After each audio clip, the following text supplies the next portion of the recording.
And we have three speakers here tonight addressing the issue that is kind of the theme of this convention, the Utopian program, specifically relating to the question of SYRIZA in Greece and their new prominence on the international stage. So to introduce our three speakers, on your far left, we have James Turley, who's a member of the Communist Party of Great Britain. In the center, hopefully that's not an awkward way of putting this, is Kritsis, who's a member of the Central Committee of SYRIZA and coordinator of its political planning committee. And on your right is Eirik Eiglad, who's been involved in radical politics in Norway since the early 1990s as a writer, translator, and organizer. His interests are ecological philosophy, the development of municipal politics, and exposing the politics of anti-Zionism. He's a member of the New Compass Collective in Oslo. So the format tonight will be each speaker will have 15 minutes to make their prepared remarks, which are prompted by a series of questions we ask them. And then they'll each have a few minutes to comment on each other's responses. And then we'll open it up to an audience Q&A. So I'll just read our little description here, which is recently Leo Panitch characterized SYRIZA as the most promising anti-neoliberal party on the European political stage. This statement reflects the mood of many on the left, who have seen the huge electoral empowerment of this left Greek party as a spark for a possible global reconstitution of the radical left. SYRIZA, for them, means shifting the process of radicalization from the periphery to the center, from South America to Europe, hoping to spread even further the development of progressive governments, of which the most promising examples are Venezuela, Bolivia, Ecuador, and others. For critics, however, SYRIZA is doomed to fail within the limits of the established parliamentary politics, and they are certain that its leadership will betray all hopes, as they actually think inevitably happens when left political forces, no matter how radical, think that they can use the bourgeois state for their causes. So we can start with Andreas.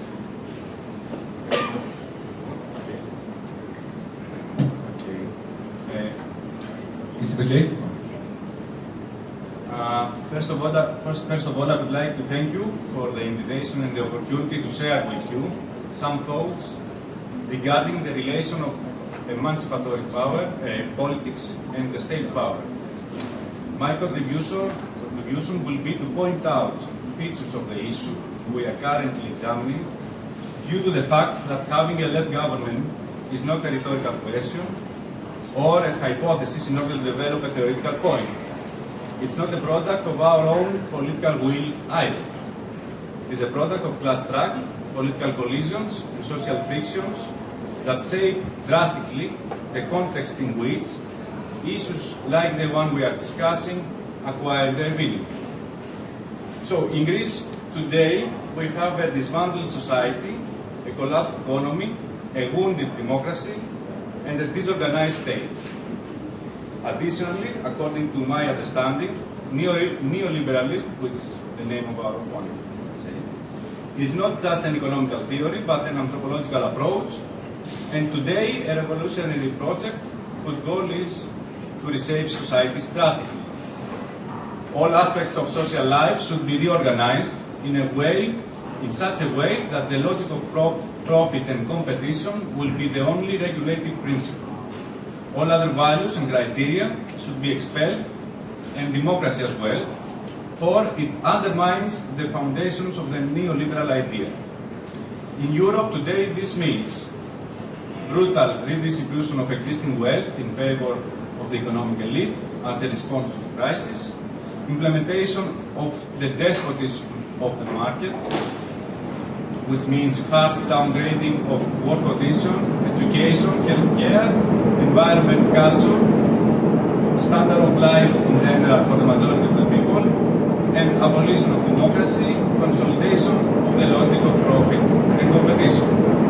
And all these are taken to be necessary in order to upgrade European competitiveness while taking the Asiatic authoritarian capitalism as a model.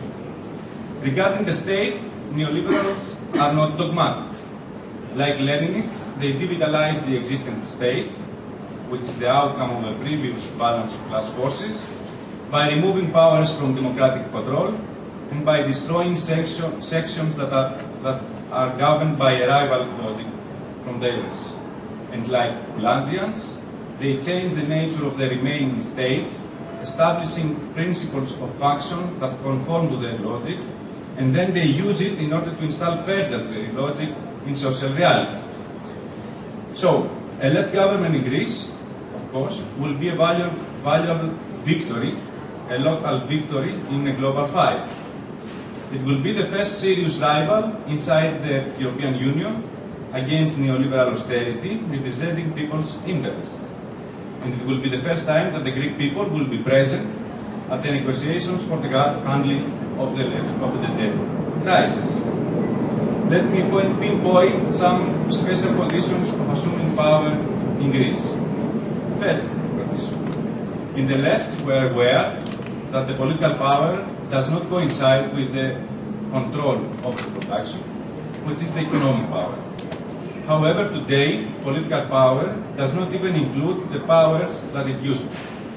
The government and the state political power are seriously compromised due to the deliberate work they have been doing all these years according to the neoliberal logic. Powers that traditionally belonged to the state today are autonomous or independent, others belong to transnational institutions, and others are directly in the hands of the economic elite. So, it will be a government without crucial traditional tools.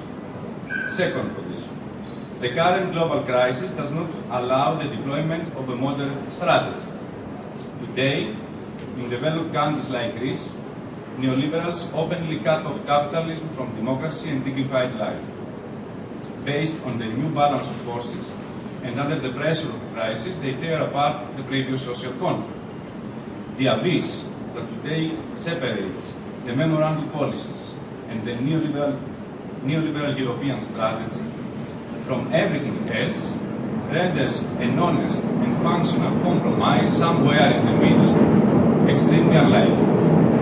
Even moderate strategies pose unacceptable threats for the ongoing neoliberal European strategy. So the class fight today is so aggravated that nobody can hide or compromise. So the fight is going to be so hard and will last for so long that just to stay in it, radical reforms will be necessary. It is important to point out here that people and not the left, really take steps towards a new emancipated society, not because they want to, but because they cannot do otherwise. In this case, the strategy of overcoming capitalism, so to speak, begins to transubstantiate from a radical vision of the left into people's commonsensical choice. However, the left must rediscover the forgotten art of contributing to this change. We must, among other things, reclaim the self-evidence and the commonsensical nature on behalf of our logic. So it will be a government that must move forward, combining moderate moves with radical reforms. Third condition. Because of the disastrous effects of the memorandum policies in Greece, the humanitarian crisis is so extended that it cannot be checked with orthodox or standard measures. So it will be a government that must be inventive and capable of mobilizing the people. Fourth condition. The existing program of austerity will be stopped, and crucial measures in the opposite direction will be implemented in order to stabilize the economy, heal social wounds, and restore dignity and democracy to some extent. The left government will be immediately under serious threats and sanctions imposed by the lenders. The neoliberal European strategy cannot afford a compromise with the Greeks while disciplining other nations at the same time. So the pressure of the crisis and the existential nature of the neoliberal strategy to transform Europe into Asia for the economic elites of the Eurozone shape a very difficult negotiating context. It will be a government under extreme exterior pressure. Fifth condition. The left government will have to implement a reverse fiscal policy and take extra measures in order to increase the contribution of the moneyed classes to the needs of the state. this will be a casus belli for them. The domestic establishment will exert maximum pressure on the government in many ways, taking advantage of the fact that parts of the state power are decentralized and outside the reach of the government. So it will be a government with multiple open domestic forums. Sixth condition. The struggle in Greece will be strongly connected with the struggle in the other European countries, to say the least, and its outcome will be heavily dependent to similar changes elsewhere. The interdependency of the economies, together with the superior financial and political firepower of what we call global markets and the European neoliberal establishment, suggests that there is no way a small nation can stand up and prevent its enslavement when at the same time nothing similar is happening around it. So we need the birth of an international alliance that will support the expansion of the logic of the left in more than one country, and it will change decisively the balance of forces in the continent. So it will be a government with an active role abroad, and whose domestic strategy must be conceived and designed as a particular contribution to a broad movement.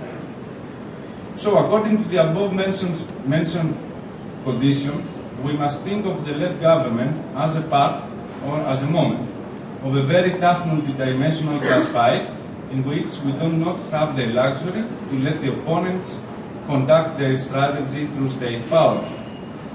From the point of view of the people, assuming state power primarily means that we wrest resources from the opponent. The question is not whether to take the power or not, but what are the right steps afterwards, taking into account that the left government will be just one position of power among hostile ones due to the neoliberal effects on the state I described earlier.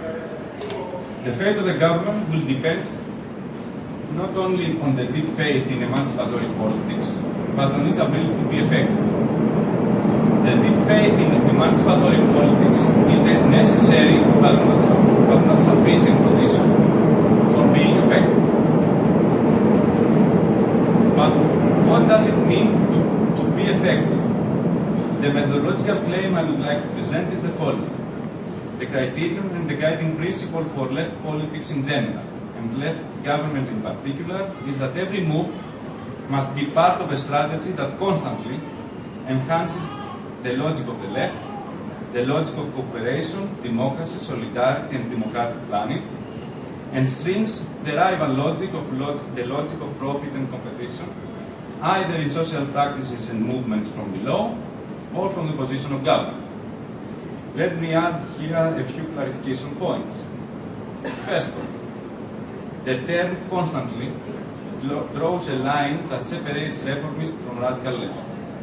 The difference between these two versions of the left is not signified in specific measures or moves, but in the broader strategy these moves are embedded.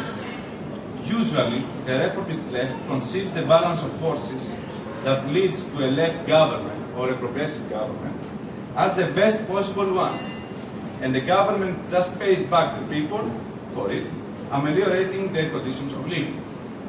The reformist left declares, so to speak, the end of the advance of people's force. Eventually, the balance of forces will be changed by the opponents and the gains will be lost. So radical politics takes for granted that the fight for the shaping of the balance of forces is a never-ending process, and for this reason, every move, even the governmental moves, must be conducted in light of a relevant strategy and must be assessed within its framework. That is, for example, the gains for the people from a left government and a better balance of forces must be seen as the ground for a new advanced stage of fight, creating the conditions to enhance even further our logic and restricting even further the power of the economic elite. So the term constantly means that the left government is not the end, but a moment to a broader fight. Even the form of the gains for the people must be such that it will save the dominant rival logic in the future. Second point, being in the government requires that we must be more specific regarding what it means to enhance the left logic and string the right one. Let me propose three directions. First, the left government must aim at bringing back under democratic control, under the jurisdiction of the public state policy, powers that the neoliberals removed according to their logic and in favor of the economic elite. Second, it must aim at changing the logic in several sections of the state. Usually in the left we tend to think that since the state is a capitalist one, there is nothing we can do for it until the overcoming of capitalism. However, the nature of the state is determined by the balance of social forces, and it is amenable to transformations, and that's something that neoliberals know very well. The current state may be a capitalist one. However, plenty of its functions are not distinctively capitalist, in the sense that every society needs them. Although, of course, they are organized and performed mostly, but not exclusively, today according to the logic of capital. The fact that we are against this logic does not mean that we are off the hook. We cannot deny the fact that we need an alternative realization of these functions according to our logic. And this is not something that we should deal with after overthrowing capitalism. It is a crucial dimension today in fighting against the logic of capitalism. Third point, generally it is of utmost importance to transubstantiate the logic of the left and mottos like labor and social control over production, or real democracy in decision-making processes, etc., into specific and coherent ways of organizing particular sections of the state, of the social life, and of production. We urgently need specific practices that give life to our logic. We must define a new way the so-called social problems.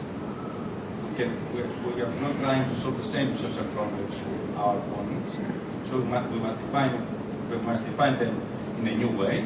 We must be effective in facing them based on our logic, and we must claim practical superiority over the neoliberal logic. And not only that, these alternative modes of making things happen should aim at performing a self-reproductive and expansive cycle so that the propagation of our logic into the social body of the state will not depend exclusively on the pumping from above from the left government. The left government, of course, must create the conditions, protect the first precarious steps, and mediate these particular moves, which, of course, must acquire the status of real means spreading through the social body. The experience here of the interaction between social movements, self-managed communities, and productive efforts and governments in South America may prove valuable in this direction. Fourth, this methodology is not only desirable due to our will to implement emancipatory politics. This methodology changes even further the balance of forces today and renders possible successes or victories to the ongoing struggles with the other poles of power, domestic and transnational. These successes are vital for the survival of our people today. So, as you have seen, I haven't referred to specific programmatic proposals regarding the current handling of the crisis in Greece. The reason is that the programmatic proposals change together with the situation. Emancipatory politics, on the other hand, is not a static wager, but a dynamic engagement. What we most need is suitable methodological guidelines that will enable us to shape modes of action from below and governmental policies, embedded, of course, in a broader nationalist perspective, which instantiate our logic today and create the conditions for its expansion in the future. Instantiating our logic today through specific programmatic proposals according to the methodology presented above, it means that we already realize, to some extent, our utopia, and open the path for doing so even further in the future. And that would be a way to approach the relation between program and utopia, which is the topic of our convention. Thank you.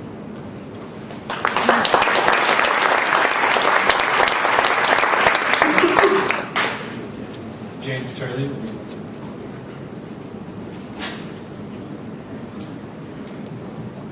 Hello. Okay, I mean, I'll start in, I guess, the same, almost exactly the same place as Andreas did. Until very recently, the question of the left coming to power, or taking power in some meaningful sense, was very much an academic question.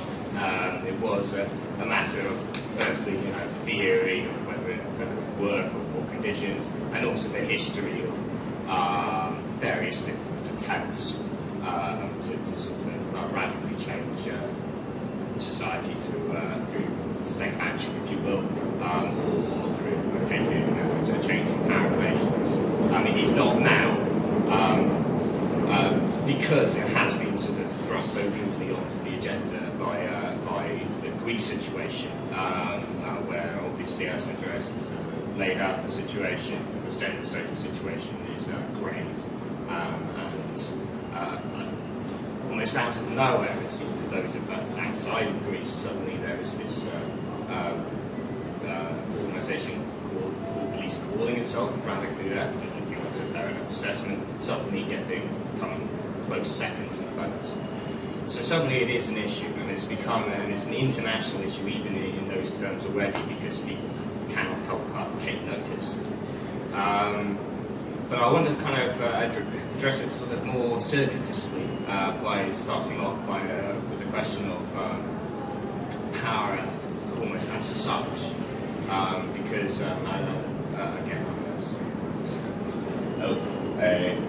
again I agree with Andreas that there is obviously a division, at least between political and economic power. But even within the sphere of political power, we are dealing with an awful lot of complications. I mean, first of all, power is not the same. Taking power is not taking office. It's not winning an election or coming into government by one means or another. Because power is not certainly not in bourgeois society is not concentrated in simply in the executive branch of the legislature. Power rather is start off with state power is a kind of delimited but kind of complex organisation which governs the relationship both between different social classes or social strata, and actually between individuals within the classes. We cannot do without state power, because something needs to enforce contractual obligations even between two individual capitalists, let alone between capitalists and workers and so on. At its disposal, capitalist state has both what you might call hard power resources, the famous armed bodies of men, the police, the army, and means of forcefully imposing will, and alongside that, a kind of strict apparatus, if you will, a kind of professional bureaucracy, into which I would like to slide certain things, sort of as this U.S. Constitution, very famous separation of powers, with three branches of government, each with a veto over the other. Kind of power is then divided and parceled out in a way that gives, in fact, the bourgeoisie three chances of the veto. Beyond that, there is the more kind of soft power, as you would say, the various terms under which ideology, hegemonic strategies, or whatever, depending on whether you like one language or another, which restrict, in that sense, those limits on the way people think about the situation that they're in. So taking power fundamentally means, again, not taking office, but kind of radically changing all that. In terms of revolutionaries, I would say that basically the fundamental question is the question of state power, whether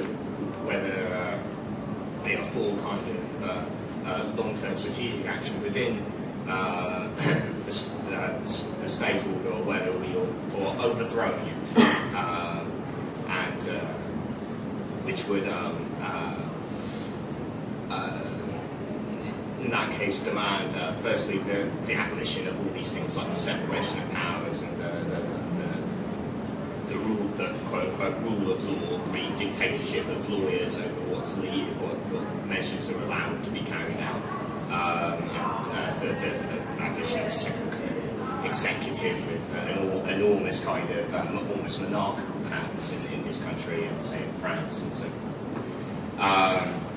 It means undermining the fundamental basis of bureaucracy. It seems implausible that you'd be able to just burn down Whitehall overnight on that level, but nonetheless that is a way in which the bourgeoisie asserts its kind of power.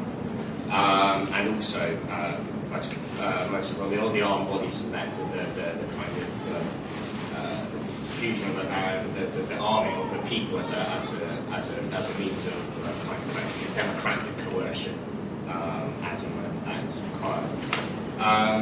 In terms of the soft power, that's in a sense our runner.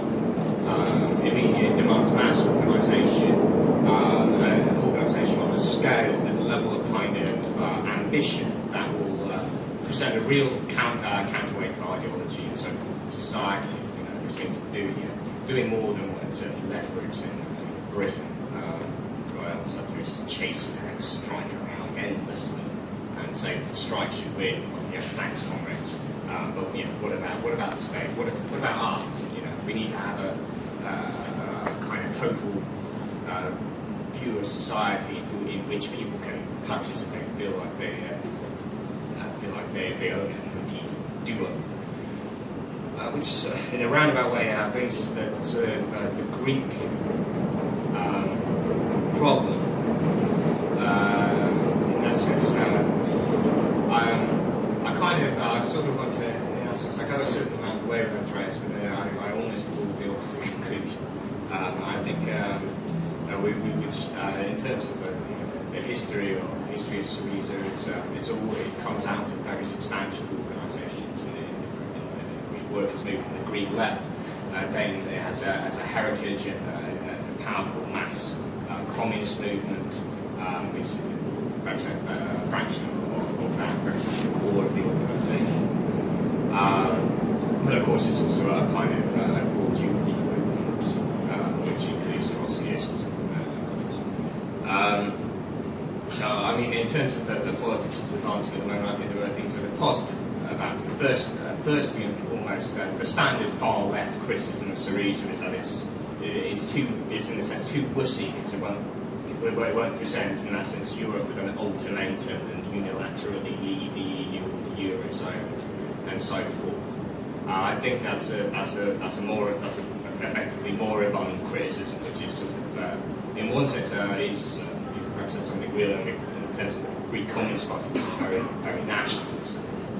But actually, in that sense, represents kind of fancy politics of outsiders. I think John Milios and some of his colleagues from SYRIZA have written some good stuff on it. So, and going along with that is that SYRIZA, to my knowledge, fairly uniquely amongst segments of the Greek left, have been very, very active in trying to certainly put out sending delegations to other countries to meetings of anti-austerity movements and trying to cultivate international support. Because I think fundamentally, there's a right to point to it, the economic, the power of economic coercion, particularly on the international scale, is a very serious issue here. And if a SYRIZA government or a left government in Greece is to lead anywhere, it does need to then lead outside of Greece. The fundamental problem is that there is, at the moment, there is not a path outside of Greece. There is no natural next jumping off point. We go back to the classic case of Lenin, Bolsheviks, 1917.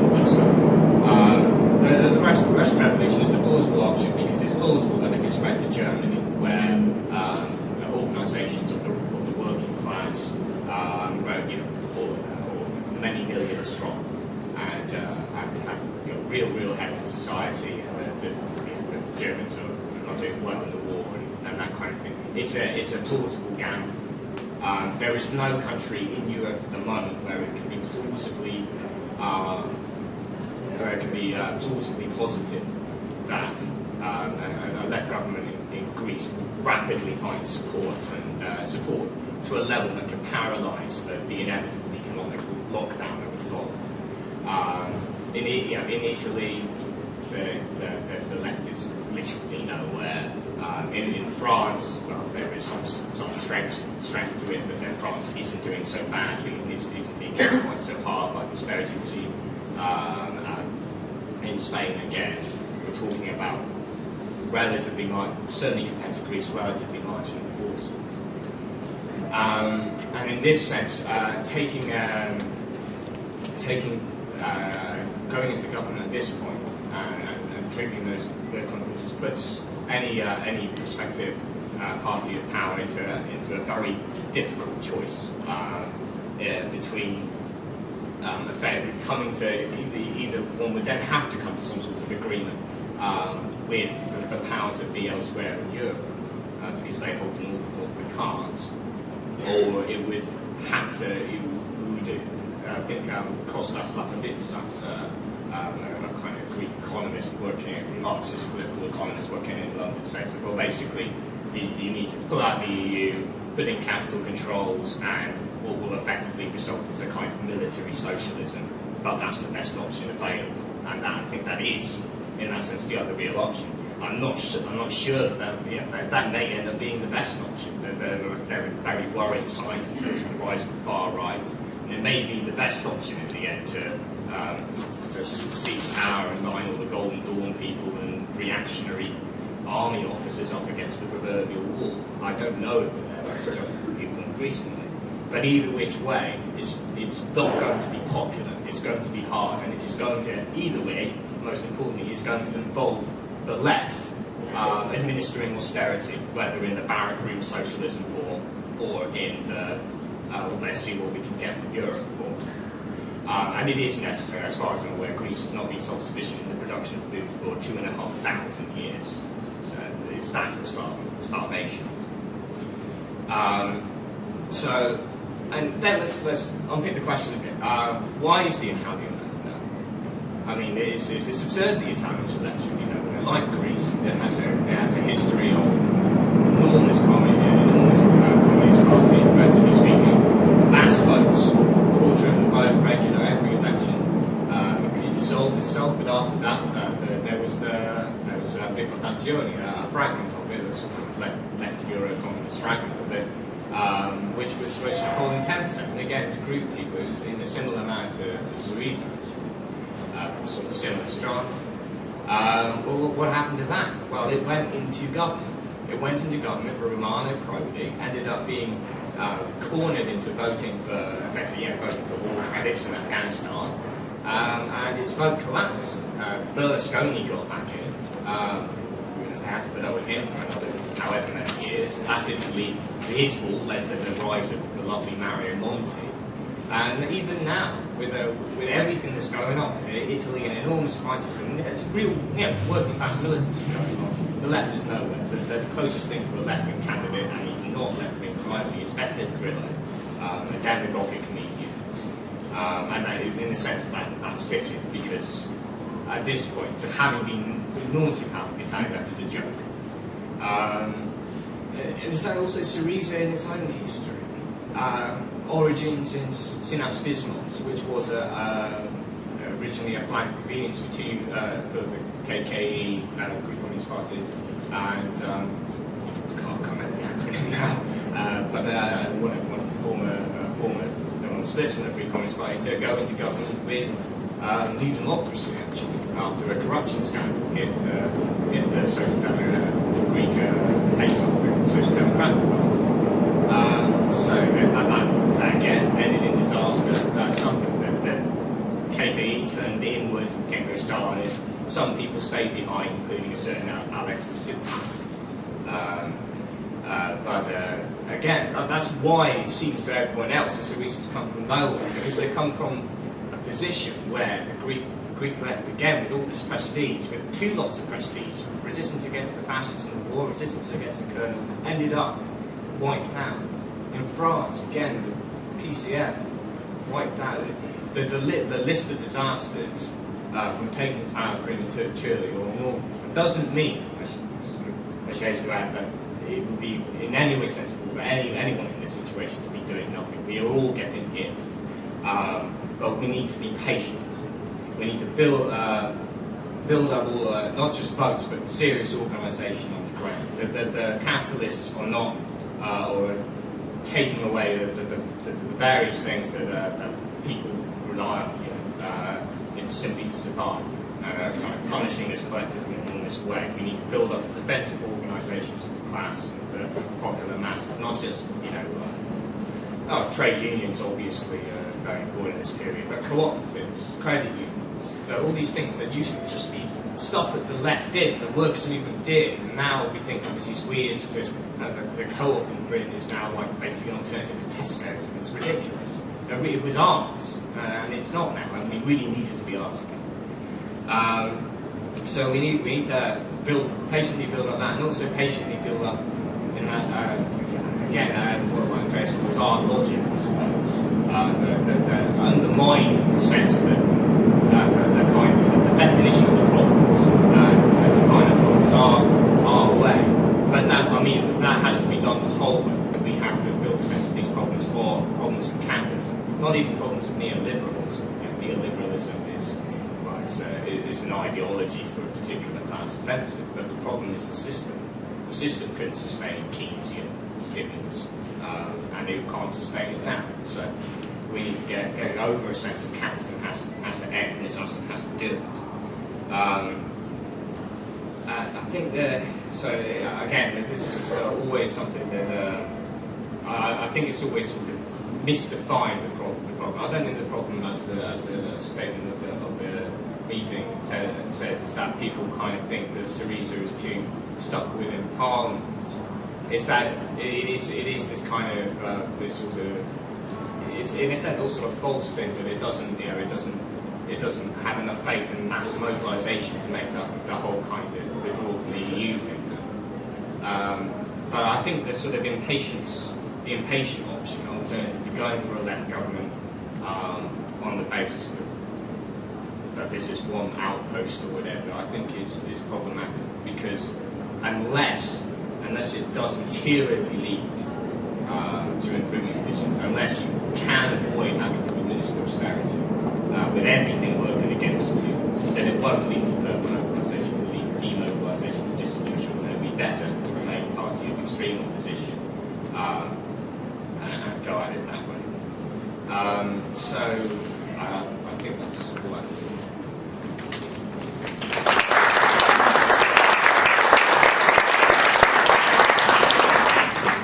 Eric will be our last speaker, and can I just remind all of our speakers to speak directly into the microphones, because we're not only competing with the bourgeoisie, but also the L train, so that would be great. Thanks a lot. You hear me? Thanks for the invitation, thanks for hosting me. It's great to be present here at the convention dedicated to speaking about the utopia and about the program. These topics have often been lacking on the left, particularly in combination, and when they do, often realism has trumped idealism, electoral programs for parliamentary influence has trumped radical programs for fundamental or systematic social change. Yep. Okay, I'll try to place this even closer. furthermore, it's great to be on this very panel, as the question of power is one of the questions that has the potential to make the crucial social link between our utopian ideals and the real social change. Nothing will change unless we programmatically approach the question of power. So I look forward to this discussion, and in this introduction I will basically make some brief comments on the questions that were sent, and my answers will all be focused on what kind of politics do we need to advance a progressive anti-capitalist left today. So let's start with just that question. How can the left advance a new politics? What is or should be the meaning of such a new politics? And I want to stress the word politics. Minimally, in my view, we should formulate a program that specifies the institutional framework of a new society. How would it be politically organized? This is particularly important as democracy has become a matter of increasing concern to the left and to progressive social movements. It was not always the case, but today the left often talks about direct democracy, government from below, and grassroots politics. But if we are to pay more than just lip service to direct democracy and public control, we desperately need to clarify the institutions needed to develop such a politics.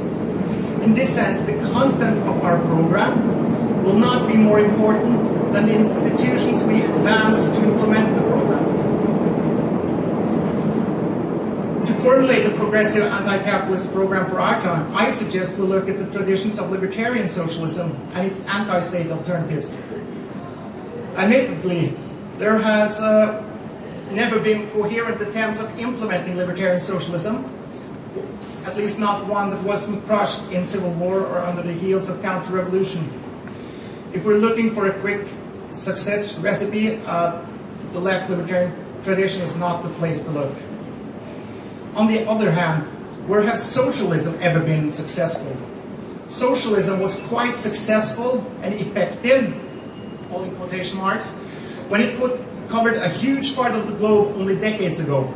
Still, that is not something the younger generations of leftists commonly associate with socialism, nor do they represent the politics we should seek to copy.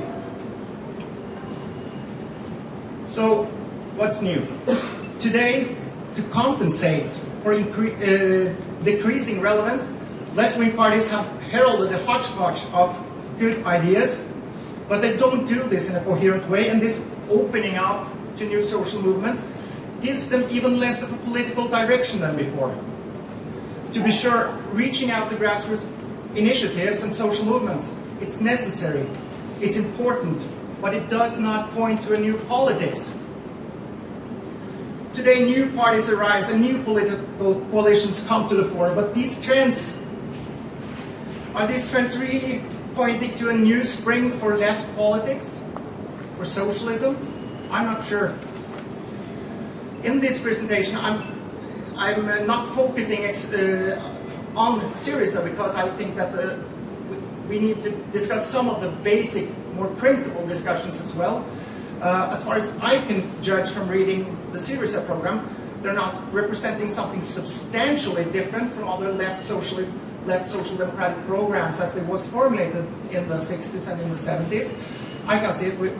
I hope that could be a source of the discussion, so we can see afterwards whether we discuss the practical politics of the SYRIZA or their experience, or more generally the conclusions. They speak about expanding civil society, increasing workers' control, and about direct democracy, and that's a good point of departure for having a conversation. But let me first briefly discuss another pertinent question. Do we believe that radical struggles are possible at all on a national level as long as Greece is part of the European Union? This question is, of course, not unique to Greece. We can easily ask a set of similar questions. Are radical struggles possible on a state level here as long as Illinois is part of the United States? Are radical struggles possible in Chicago as long as the city is part of Illinois? Today's economic and political system is so strongly integrated that they pose an endless number of similar questions. It seems next to impossible to break out and develop independent policies. Still, when we ask to what extent a new politics can be advanced or realized within national frames, we are asking what can be realized through the institutions of the nation state. It is not just a question of geography, but of the state. A key institution for modern capitalism. The state is not a neutral instrument. It's integrally tied into the market economy and the legal interests of the ruling classes. Yet, all-party politics, as we know it, functions within the national frames, within the parameters of the nation states, in a struggle to gain parliamentary seats and influence. Parties that are not yet part of the state and its governments are just failures or states in waiting. They're not qualitatively different from their more successful counterparts. This focus on the state is understandable. This is where much of conventional politics takes place, but is this where we should focus our attention as we fight for socialism and democracy? I think not. I think we should turn the question around and ask what arenas are open to us without having to act as a traditional party on the national level. Social ecologists suggest that we should focus our attention on the municipalities and on regional associations because we believe that this is the foundation on which a socialism for the 21st century can be built. At the local and regional scale, there are possibilities for developing libertarian forms of collectivism based on public control and direct democracy. The nation state doesn't offer these possibilities. And this focus on municipalities and community politics is not, as I mentioned earlier today, it's not a narrow localism. It's our basic aim is to develop and consolidate regional bodies, confederation that can emerge as a dual power that explicitly challenges the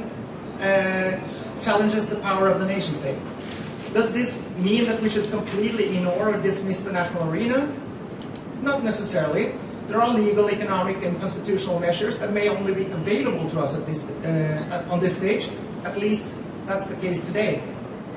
Still, I will argue to enter the state or the government will be to start out in the wrong end. The machinations of the state grinds radicals into professional politicians, and it grinds idealists into realists. There is much to be said about these political visions and possible implementation.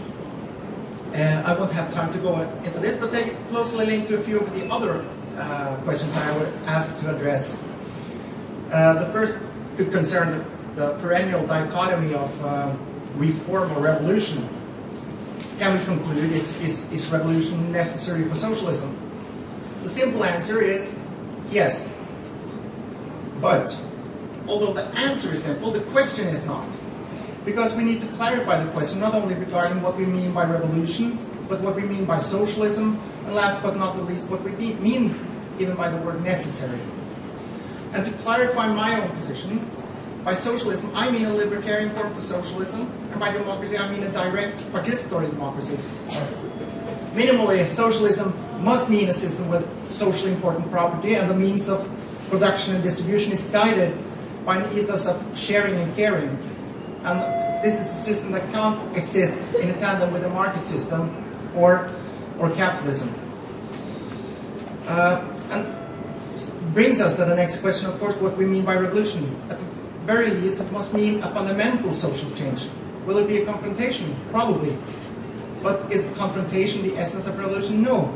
The revolution is the moment the people, as a whole, as a collective, take over the means of production and the decisive political institutions. And I think that this is the meaning of revolution today. Only by incorporating in our movements utopia into our political practice and retaining a programmatic commitment to fundamental social change can we present the socialist project for our time. And yeah, we should primarily look at the ability that will bring us further closer to a socially emancipatory form of socialism.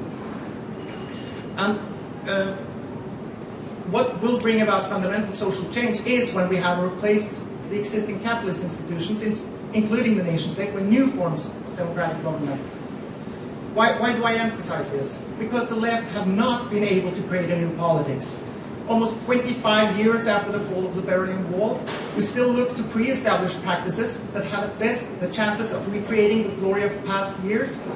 And despite all the real and very sometimes significant social gains, we know that these experiences have been woefully unable to stem capitalism and the tide of social ecological problems that follows in its wake.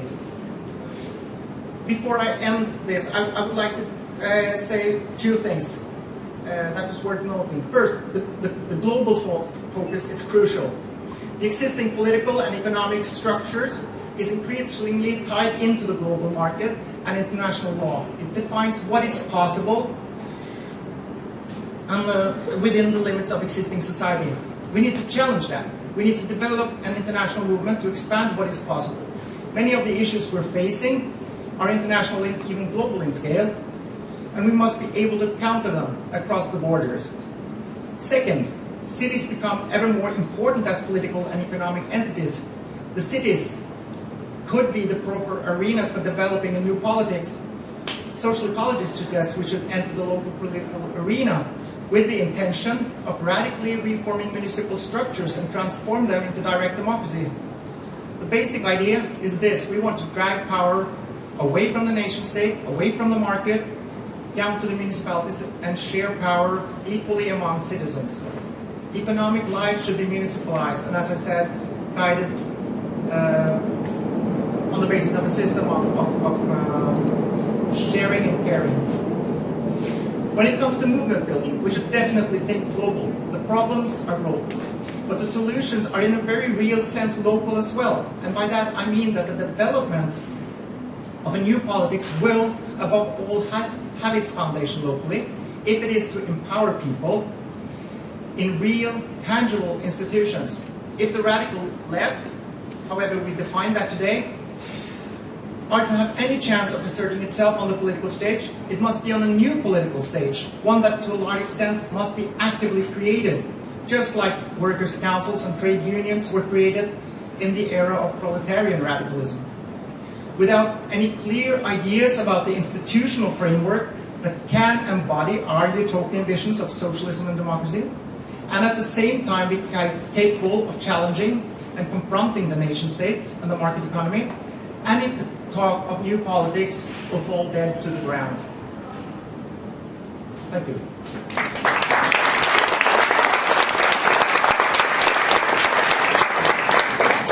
So before we get to the audience question and answer session, I'd like to give each of you 3 minutes to respond to each other, going in the order which.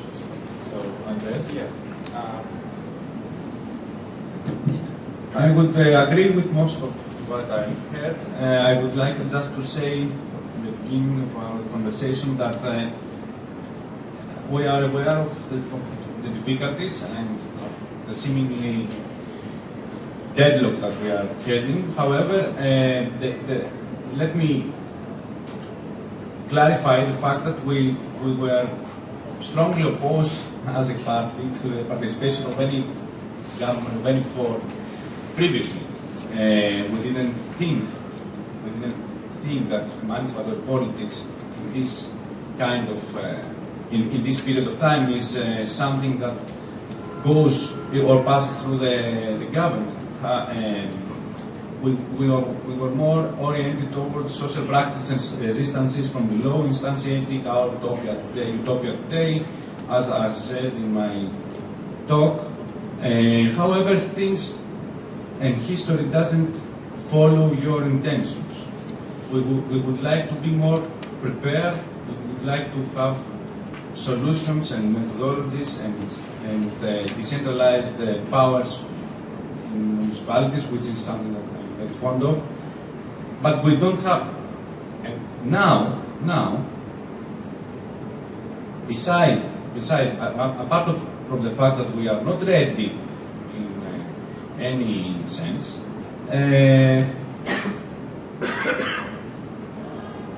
people or history, you might say, created a certain situation, and we were fighting after 2010.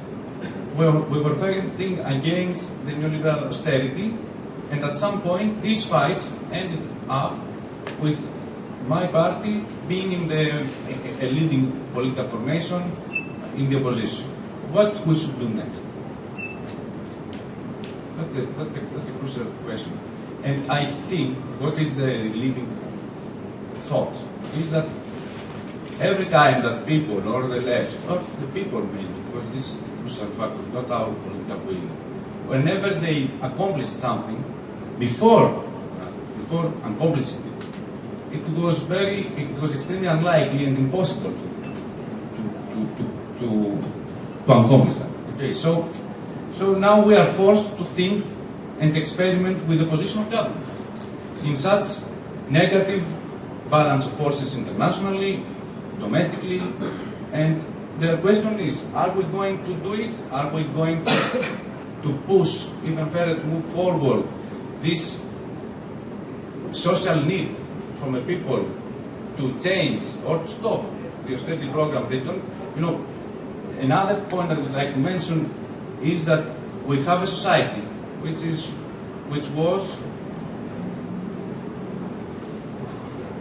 the way people in Greece were understanding themselves were with the cognitive maps of spectacular consumerist capitalism, and this hasn't changed yet, or it's changing through Nazism.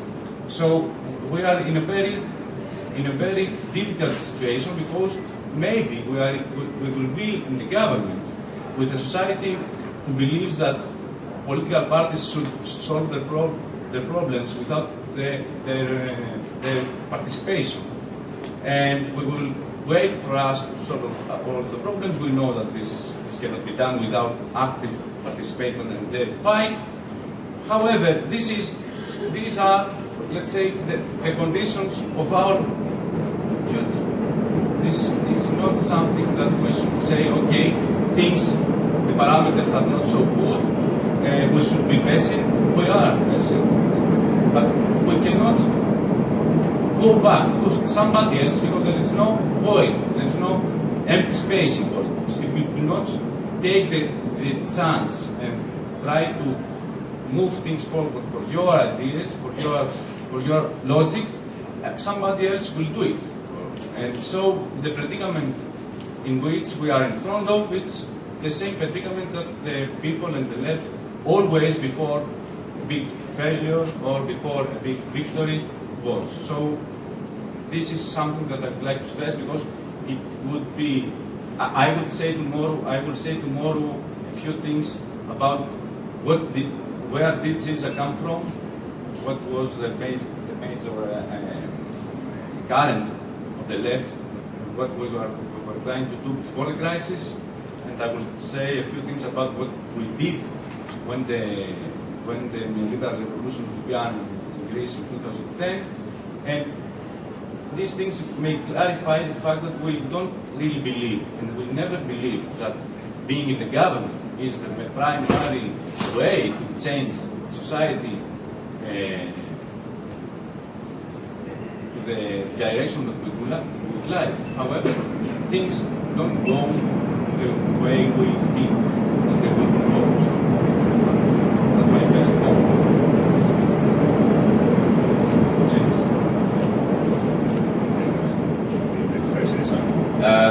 Okay. In terms of Andreas's contribution, I mean, in a strange way, I feel that maybe there are sort of odd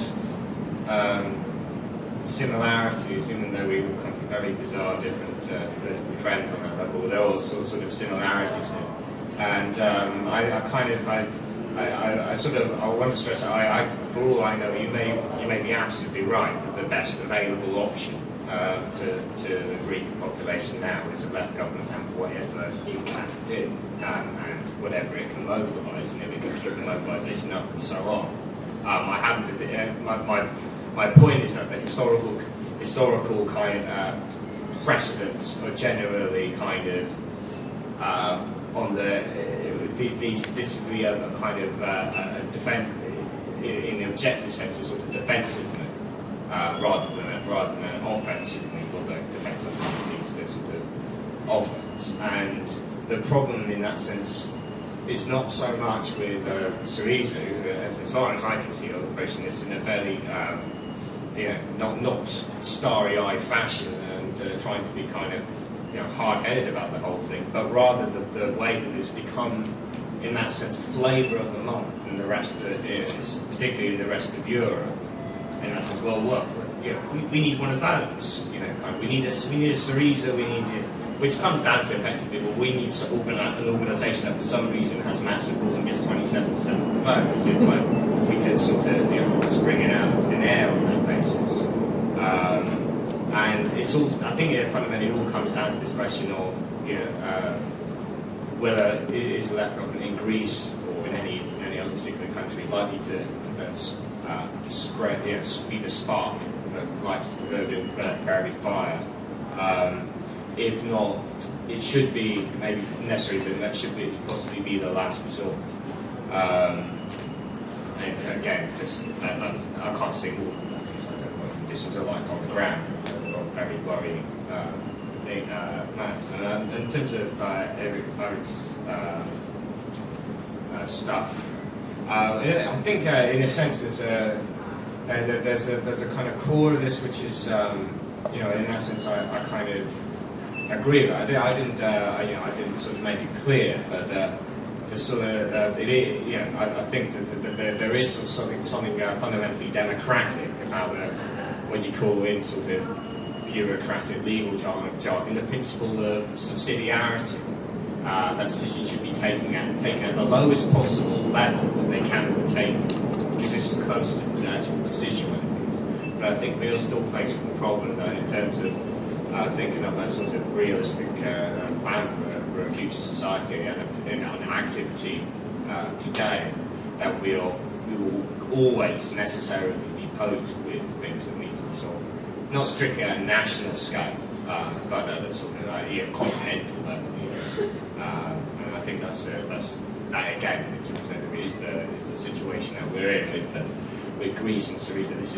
It's transparently obviously a European problem, and we need a Europe-wide movement against austerity, but also against capitalism or socialism in order to actually, in that sense, take power in the full meaning of the sense.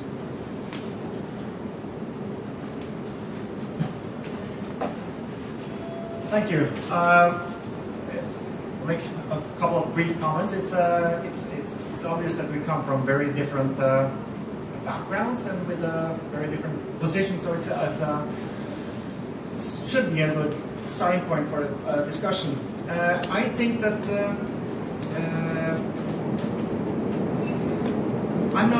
when I'm kind of like trying to give an overview of my main criticisms in 10 minutes, it will be abstract, it will be very sort of fluffy, if you put it that way. And I do sympathize with the need to actually confront the problems as they are today. But I think that in the program of SYRIZA, I don't see, apart from a couple of references to direct democracy or to public control, I don't see how they have handled the transition from being a kind of a coalition of social movements into a more unitary party or into governmental actor in a way that have formulated how to develop a grassroots politics. And that's kind of my main criticism, that they have to act and that they have to act. History seldom kind of serves you the opportunities on the plate. We're often lagging behind. We're often confronted with things that were totally unexpected, and the idea must be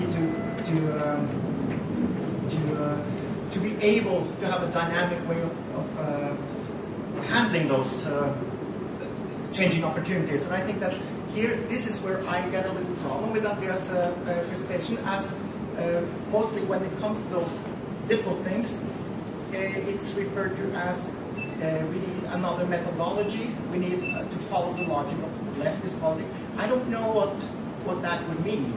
It seems like words that kind of conceal exactly what you're thinking and what you're planning to do.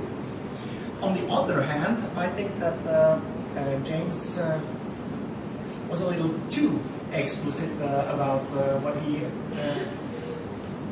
thought of doing, and the references to the best thing you could have is probably like a state coup or to abolish the forms of democratic coercion. I think that's the expression that you had. I think that those I get this eerie feeling when people from the Communist Party says those things, and I think that the problem, although it's said that we agree with, we need municipalities and so on. Although it's agreed that we need municipalities and that we want some kind of a popular democracy, we still haven't solved on how to institutionalize it. And I agree that yes, power is not about taking a seat, but it's not just, then it means, or taking state power, it's more than that. But then I would say, yes, it's more than that. That's why we need to ensure popular government. That's why we need to ensure a socialism from below. It calls from more. It's called for more from us than saying that we need a stronger state or a stronger measures on the governmental level. Yeah, that's just some brief comments to that. But I'm very grateful for the contributions. So we'll now open up the floor to questions and answers.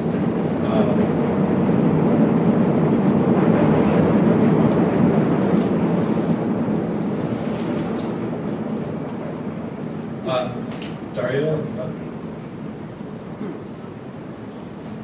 So I'll say the obligatory thank you for the talk. Every time a speaker spoke, I found myself just nodding and agreeing.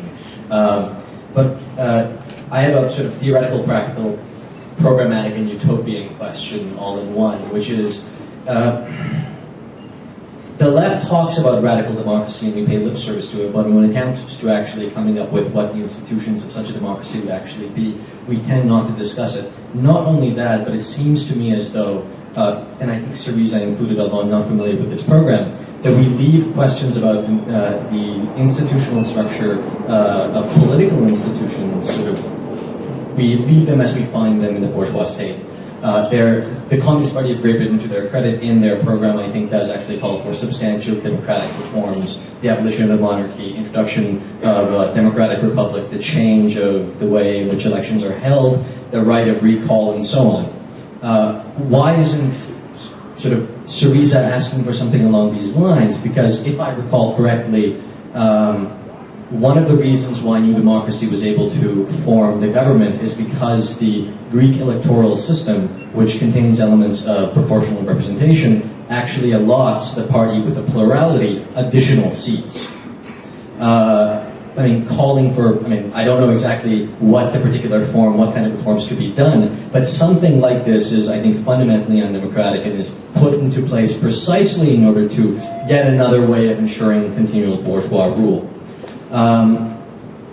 So that's on the practical level. And I think, just generally, like in the United States of America, for instance, I hear various leftist organizations talking about economic questions, implementing socialism, workplace democracy, and so on and so forth, and nobody's talking about eliminating the farcical democracy or pseudo-democracy that exists here, which is effectively a plutocracy with show elections every so often. Well, look at the gerrymandered districts for a while. If the left is so committed to democracy and radical democracy, why isn't this at the forefront of our struggle? And the other question that I want to ask is, from a utopian perspective, this ties back to Greece. Why is it that we on the left seem to, when we talk about democracy, all we can do is parrot, bourgeois democracy, and I use that in scare quotes. The system that we have today, be it in the Republican or parliamentary tradition, the framers of these bourgeois constitutions explicitly drew inspiration from the Roman Republic, which was an oligarchy. It certainly contains some democratic elements and so on, but that's what it was. America, most of all. Why isn't it that we are looking to something like Athenian democracy, which was a model of direct democracy? So I agree with that. But also looking at the sortitions, selection by lot of magistrates, as a means of ensuring, well, several things. One, the abolition of the division of labor that exists in politics. So elections tend to produce the need for parties and the need for professional politicians, and all of a sudden the people, the participation by your average citizen becomes very passive. It's consumptive, basically. It's the logic of bourgeois free elections is the same as the logic of the market. You're free to choose whichever of these products we give you. And I mean, I think it's been true. Oh, there. Okay, I'll stop there. That's just.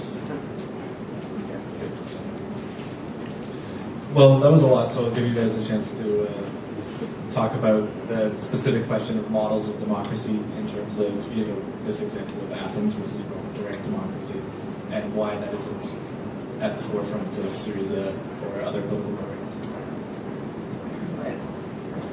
I don't know exactly how this. The first enemy of neoliberalism and the first victim of neoliberalism in Greece is democracy, and this is a very serious matter for us. The major danger in Greece today is the abolition of democracy, of what we call democracy, and we think that it's not enough. We are going to lose it. Okay, so these are very serious issues for us, and we are having in our program, but not only in our program, in our action, these issues in the front line. Okay, so there is nothing. I don't know if my presentation gave the impression that we don't really care about democracy, which is fundamentally a mistake. The square movement in Greece, with the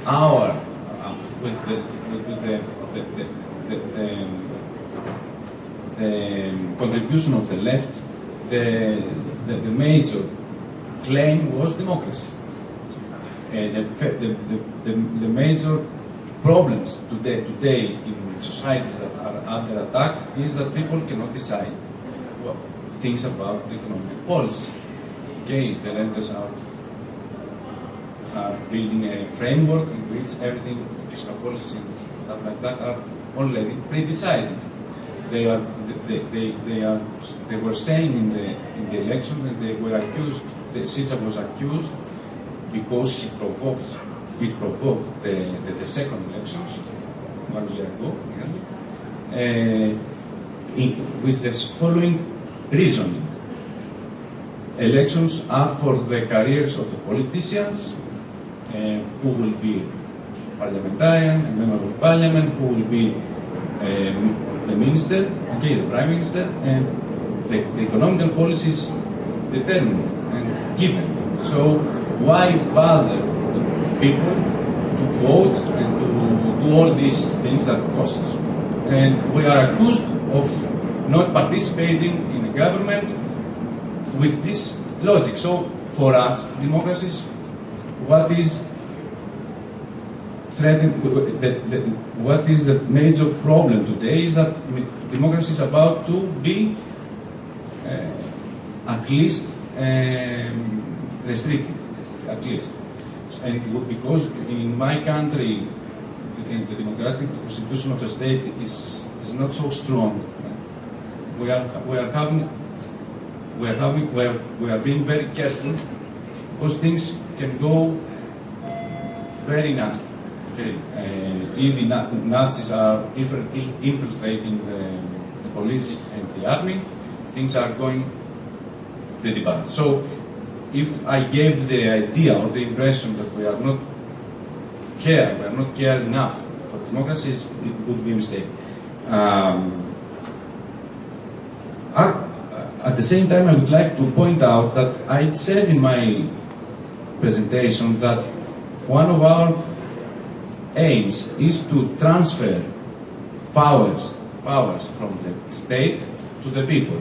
We don't know exactly how to do it, or we are having a vague idea. The ideas we all have, because I don't think that this is a peculiar problem, specific problem of SYRIZA.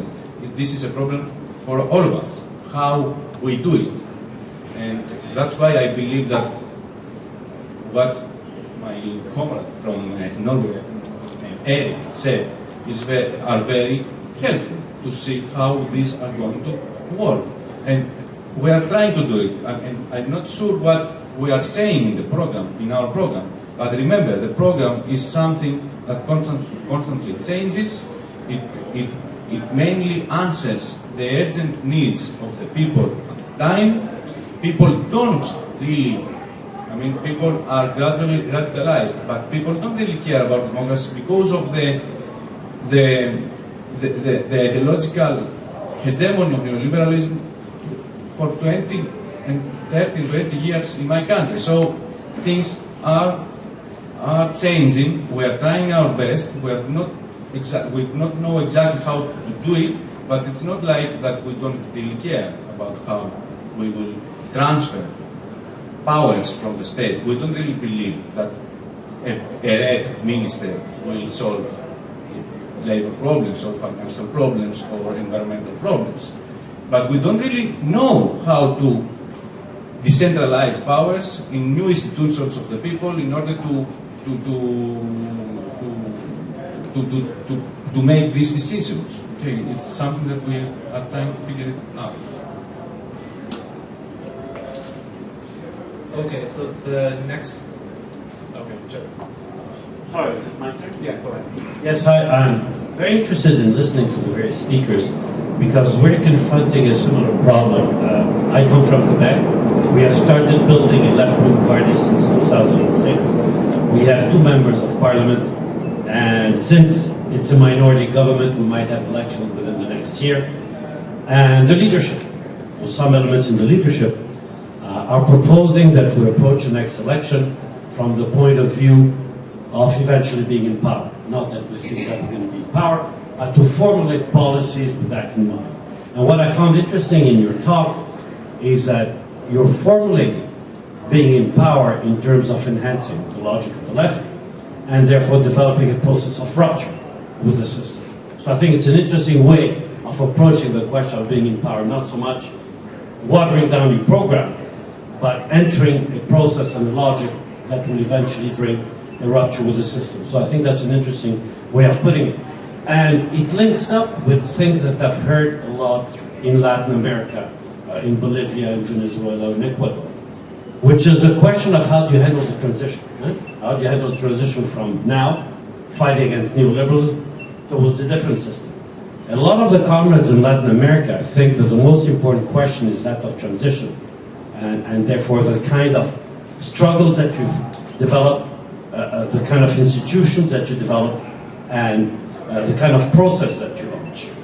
And one of the big problems is sometimes the impatience of the people. Why are you doing that? I'll give an example in Bolivia. The government is nationalizing some sectors of industry and is nationalizing some companies. Yet you have in the non-nationalized sectors tremendous struggles developing and people calling on the government to move, and for various reasons the government cannot move. So how do you develop that kind of mass education, that patience, where you develop a policy where you hit some sectors and you don't hit others, and you make people understand that this is part of a long transition process? Sorry for the questions a little bit long, but I'm interested in the answer. I think because this question actually particularly touches on something that all 3 of you brought up, which is that the sort of development of the party outside of the state, which I think was especially prevalent in James and Eric's points. Creating institutions outside of the state. I'd kind of like to hear from Matt about how you actually go about conducting that program before seizing state power or in conjunction with seizing state power.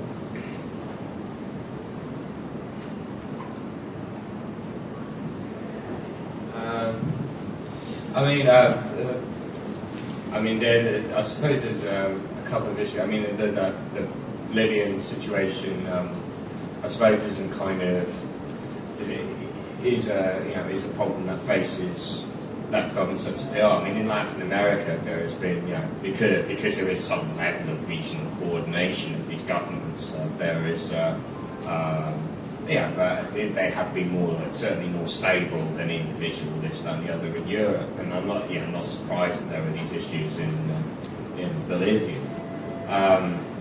But in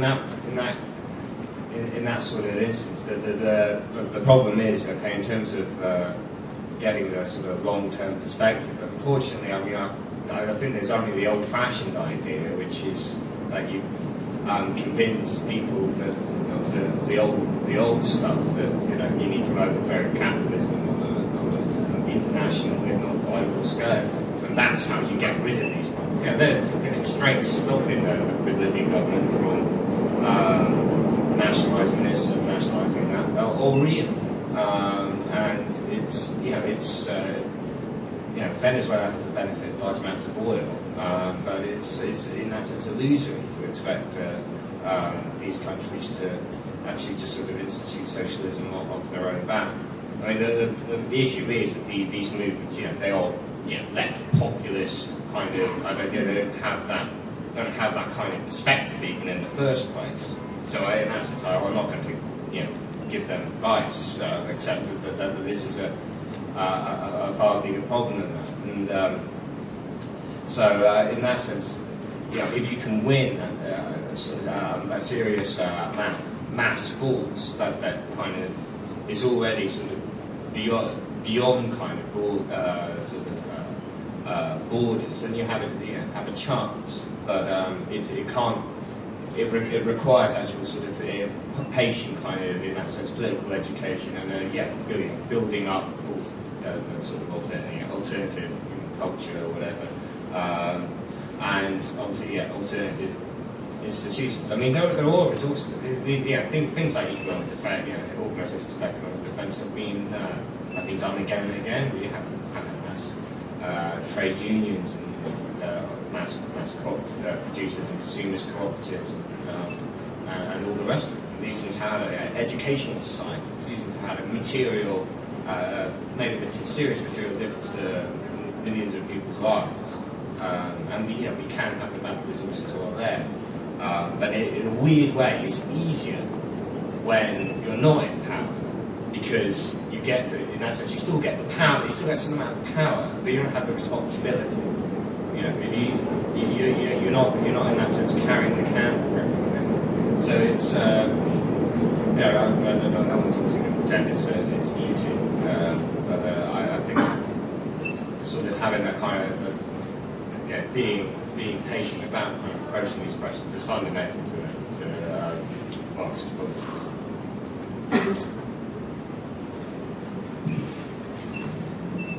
Thanks. I'm just going to briefly address Dario first, and then answer you, because I think you're spot on in the way we're not defining what kind of democracy would replace it. I don't think that critique was very pertinent to me, because I was very highly formulating it. So, but you mentioned another thing, and that was regarding the existing democracies, or bourgeois democracies and so on. And I think that although my criticism goes against the nation state, in all forms, I still think that there are values in the political systems that we do have, obvious values concerning social rights, concerning social forms of compensation and well provided for people. I think, and political rights of expression. And I think that just it might seem like a very, very staunch opponent. I think those rights are well worth defending, and I just want to say that because there are differences between various states, and the differences are not trivial. This relates partly to your question, because what do we do with the transitional state, transitional program? And I believe that what we highlight, what we want to offer, is not only that we have post-formulate programs that that kind of brings both things, the immediate with the long-term programs within health, within economy, within security and defense, all kinds of ecological issues, all kinds of other issues, but that we link it to the question of power. And I believe that the link to the question of power, the link to new institutions, is what I believe can really provide a transitional stage. And yeah, I think that this is crucial, and we need to define this democracy. Yeah. We'll try to get as many questions as possible and touch back on these issues just because of time constraints. All right. Yeah, my question goes to Andreas and James. So James, your comment then was that last year's convention described the CPG's project as that of trying to reconstitute a European left on a broad European scale, sort of as a new European Communist Party. Do you think SYRIZA in Greece would be such a potential partner? And the reason I ask this is because recently Alexis Tsipras, I think, met with, was it Ed Miliband, one of them, the head of Labour in Britain, and said that, oh, that's a partner that we can actually work with. So the same question goes to you, Andreas. Do you think that the CPGB is actually such a partner in trying to cooperate on a broader European scale in order to fight austerity and Indian capitalism? Thank you. James, will I go first because it directly addresses your party? Well, I mean, okay, let's be honest here. The word partner is not appropriate for, between, a large mass recruitment project that gets 27%. They get more percentage points in elections than we have total members. That's but in all seriousness, well, in that sense, it depends what bit of SYRIZA. I mean, I'm troubled by both the kind of, in that sense, the uncritical adulation, the let's get one of those attitude that most of the rest of the European left has to SYRIZA, as if it's the sort of recipe that's going to sort of solve everything. I wouldn't think the Cornways would make that claim for themselves either. But on the other hand, I'm also suspicious of the kind of standard far left criticism. Absolutely about anything. I think that there are definitely aspects of what SYRIZA are doing that all materially help. I mean, I'm not sure. I don't remember. Of course, they have sort of international affiliates in the USEC and stuff, but I don't really remember people from the end and the Nouveau Parti Anti-Capitaliste coming over and seriously trying to, start, sort of get some sort of unified, European politics together. But I do, okay, Ed Miller, what's his name? Tsipras has come to speak.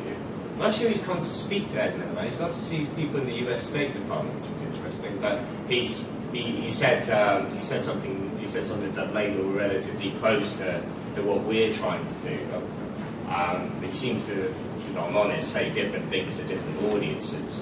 But he's cultivating, this is part of him cultivating links with people in the British trade union movement. And frankly, yes, we had one sort of unified token day of action at some point in November, but it's just the tiniest amount of what's possible.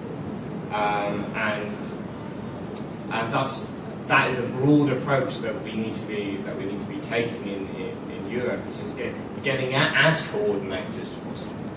Greece is in we've always the phrase firewalls. So it's putting up firewalls to stop the Greek contagion. But there's another sense. They want to put up political firewalls. The firewall wasn't just like some financial finagling. It was also the stuff in the Springer press in Germany about lazy Greeks and their profligacy getting us all into trouble. Overcoming that is fundamental to the revolutionary project in Europe. I didn't get to respond to Darius. I just want to pretty well. Yeah, I think in terms of being a utopia, yeah, I think if you wanted a definition of it, we wanted the sort of communist future is the point where you could draw lots for anything, but it's not. That's not going to happen overnight because of unequal division of manual labour, blah blah blah blah in this society. But absolutely, I'm all in favour of drawing lots, and not just a magistrate. Andres? You keep bringing that up with this meeting of Tsipras with the leadership of the Labour Party. Let me say that the intensity of the class struggle creates the conditions for alliance. And you cannot, as I said in my talk, you cannot hide or compromise easily. So, maybe it will be the time that political parties may change their orientation. Frankly, I don't believe it for social democracy in Europe. Okay, I don't believe it. So, and I cannot. I don't think that we should look for allies there. But nobody knows what it will be. As I said, the intensity of the class struggle may surprise us. Okay. However, there is another level of trying diplomatically to find support, because tomorrow, in a few months, maybe we are in the government. You know, when you are in the government, you are not forming alliances in order to create the conditions for emancipatory politics. You need alliances in order to, in a international, in a nationwide level, just to be in the government. So it's not like we are trying to build a front for emancipatory politics with the Labour Party in Great Britain. Frankly, I don't believe that this is possible. However, we need their support of any kind if we are going to be in the government, or if not their support, not to be. We need their neutrality. Okay. If they are, so that's my. SYRIZA is forced to do moves in two different levels: create alliances in order to change the balance of forces, and create or develop diplomatic relations with other parties and other political forces in the abroad. And let me say one small phrase about what the previous comrade said about how you can convince people to be patient or to understand that at some fronts you are going to move forward, and in another front you are going to be more hesitant or reluctant, okay, or you are not going to give your priority there. I believe that we should not be afraid of the people. We should not underestimate. We should be sincere with them. These are the problems. These are the difficulties. We should make them part of the agency that is trying to solve the problems. And if you are doing that, and if you are sincere, I think that people will surprise us. In Greece, we have these indications. So we shouldn't underestimate. We shouldn't be afraid of the people. If you are sincere and if you really mean what you're saying, they are ready to do sacrifices. Just to point out to anyone who's getting impatient, I do have your descriptions down in the order that your hands went up, so you will get to your question. Right now we have this gentleman in the fourth row here, and then Lucy, and then Greg Ellis. I mean, my concern is with the whole imagery and substance of the left in power in a capitalist society, or revolutionaries in power in a capitalist society. To me, it's a contradiction in terms. But if I try to evaluate the situation that Greece is in its situation is different from other countries in Europe, but fundamentally the crisis is striking the working class from Finland to Greece and from the UK to Portugal. And I wonder why the primary effort isn't to reach out to the working class in other countries as opposed to simply having a Greek focus. Because the problem that I see, and I guess I'd like you to address, is Greece is part of Europe. It's entangled in a network of institutions. The European Central Bank, the Constitutional Court. How does one transfer democratic powers to the people when the courts can rule that Greece has violated its obligations to Europe? Perhaps one could argue Greece should exit the euro, but that way, I agree with James, that way lies barrack socialism, military socialism, austerity of an even more horrible kind. And what happens to the Greek working class if it experiences the socialists in power as bringing more austerity, as bringing more control over the working class, a lower standard of living? It probably means that after SYRIZA comes the right, the far right, perhaps even the Golden Dawn. I mean, that too is something one has to reckon with. And I'm constantly reminded, whenever there was a socialist government in Europe, we could take it in other countries too, what is the first ministry that is handed to the furthest left party in the coalition? It used to be the Stalinist party. In 1936, what portfolio did the Stalinists get in the Popular Front? The Labor Ministry. In 1947, under de Gaulle and the Socialists, what portfolio did the Stalinists get? The Labor Ministry. And when the mass strikes broke out at the Renault and the Citroën plants, it was the Stalinist Labor Minister who did the work of capital in crushing the strikes. That, to me, is the future that we can read in the past, and it is extremely worrisome, just in strategic and tactical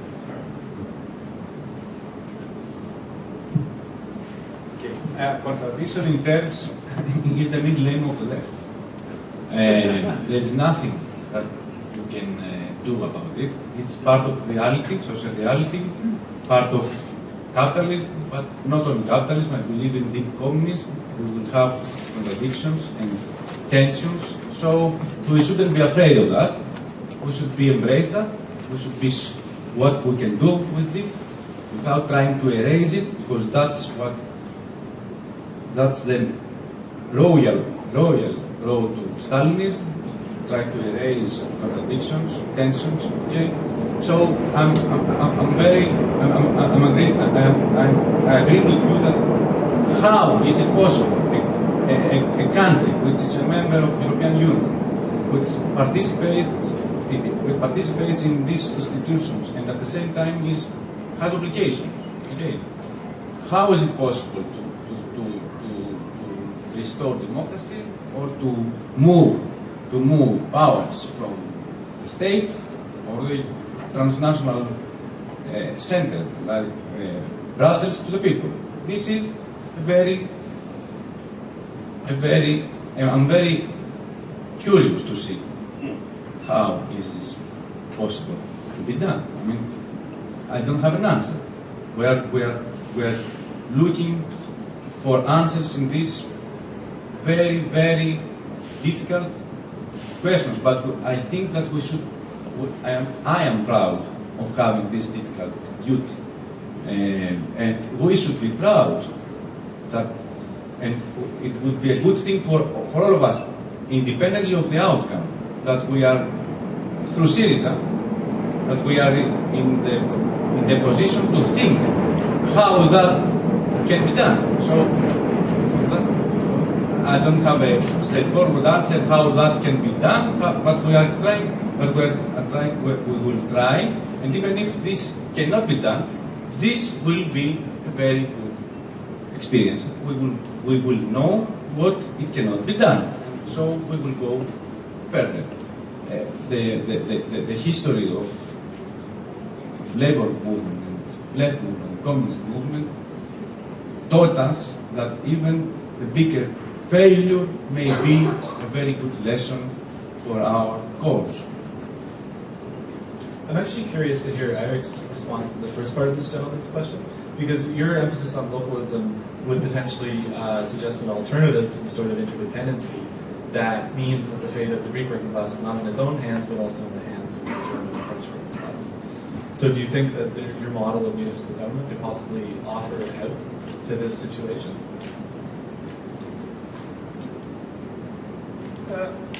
Yeah, I'm not sure if it's directly able to answer it directly, but I think that definitely, I mean, yeah, that's what I believe in, that it's possible to create some kind of a new form of locally based public government that is able to confront and to challenge them.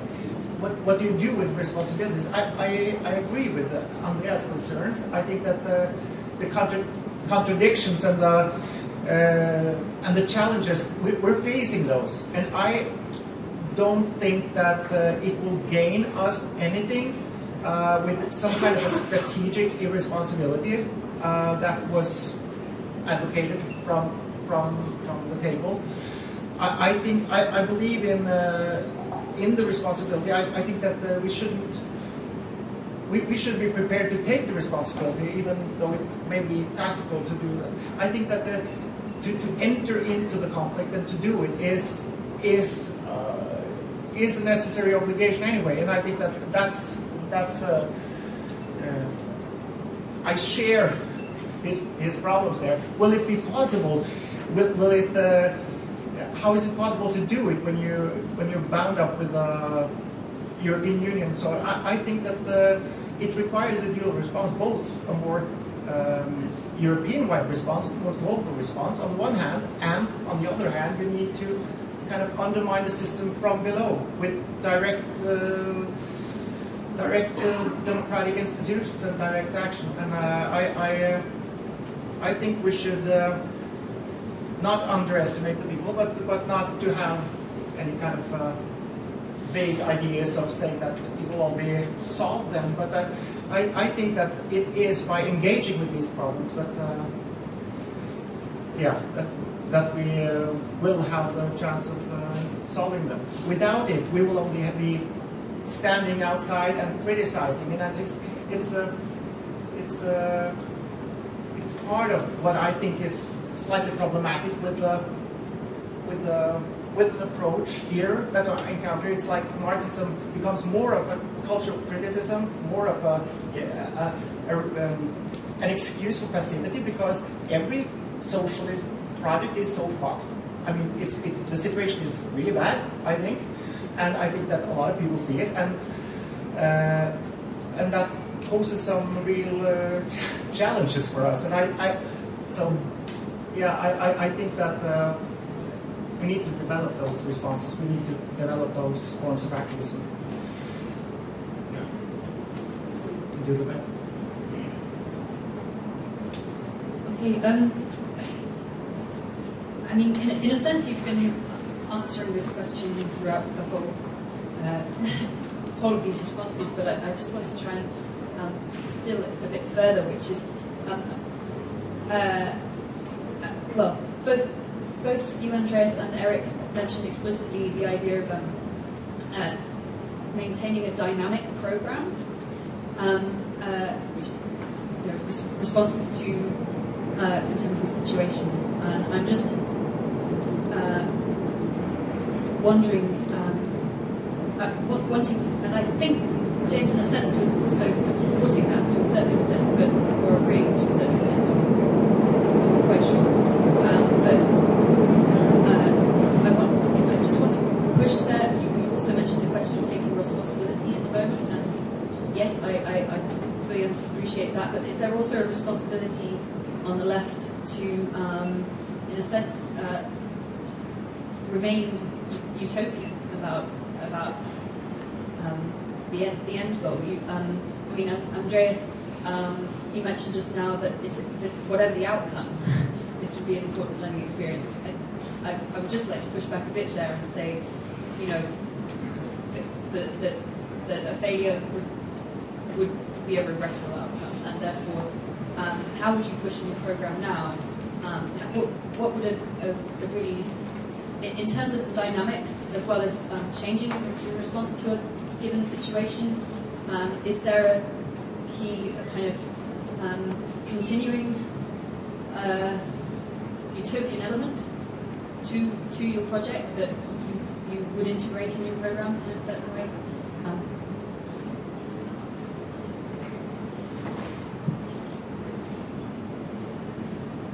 Okay. We are not facing a normal situation in Greece. If the situation was normal, the worries that we are having in Greece, in my party, that maybe we will betray the people and we will become part of the system and stuff like that when we will be in the government. And that question, I used to say to my comrades that question I would be very happy to address. I mean, the danger today is not that we are going to become part of the system, because we are not in a normal situation and nobody wants us to take the power. That's why democracy is in danger today, and maybe it will be over at some point, rather than another party to take the government, even if it's a very moderate party with social democratic features in its program. Because, as I said in my talk, there is no, but the enemy, the opponent, has no room for compromises. Okay, the neoliberal European strategy is an existential choice for the European elites, and they cannot give you anything. So, what I'm trying to say is that, of course, if we were in a normal situation, having the power, having the government may make you lose your utopian orientation. Today, this is not our primary problem. That's my answer. I don't know if this is sufficient. Our primary problem today is not that we are going to be less leftists as we would like to be. The problem is how to deal with all these problems we were mentioning. How you can restore democracy or basic needs to satisfy basic needs of your population, of your people, and how to deal with other powers and nations in the European Union. These are our primary concerns. I will be very happy to, at some point, to concentrate my focus and my effort not to become less leftist than I am today. I would look forward. I would be very happy. That would mean that the disaster would be over in Greece and things would change, will be changed, and it will be a question whether we will go forward to our utopian orientation or we will settle down with social democrat moderate strategies. Something like that. I would be very happy to discuss that. That would mean that we will already have a victory. Yes.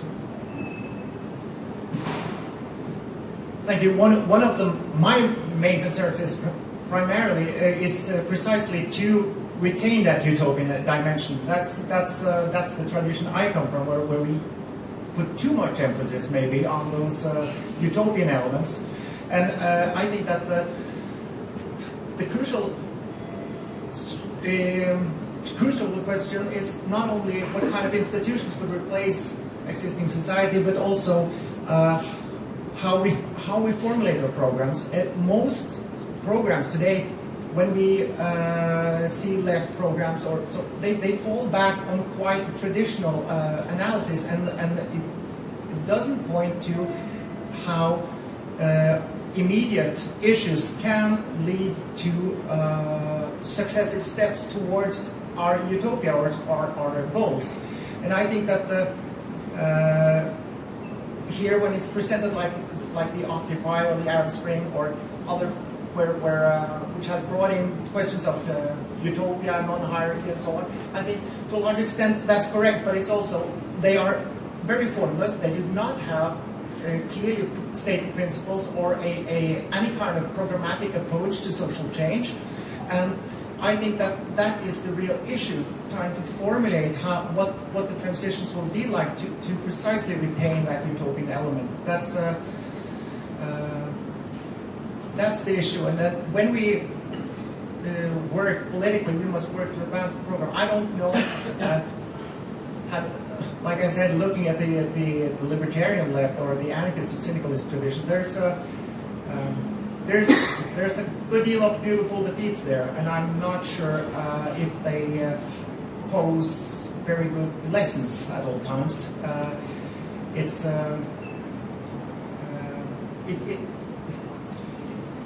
I believe in taking responsibility, but it must not be one where kind of just saying that we did as good as we could. I mean, we must approach it programmatically and trying to install that utopian dimension. Thank you. Well, I've brought along a prop. It's our program. Yeah, that's how big it is. And in that sense, fluid. I don't want to say that programs are fluid. They should, the old Communist Party of Great Britain, the old Stalinist one, as it were, would come out with a new version of its program quite frequently, and it would be full of like the latest labour market statistics or whatever, and it would be out of date in about 6 months, because labour market statistics were supposed to prove, obviously, that the world balance of forces was tilted towards socialism. That's ridiculous. On the other hand, it does have to change, and I think there's the way we approach this is that until we can fulfil Section 3, which is the platform of democratic demands and economic demands in full, we will not take a government, we will not join a government until we believe that we can actually have a meaningful chance of fulfilling what we promised. The fundamental way to avoid demoralisation and stuff is to not make promises that you can't keep. So that's sort of our approach to it. I mean, of course, demands of the day will have to change.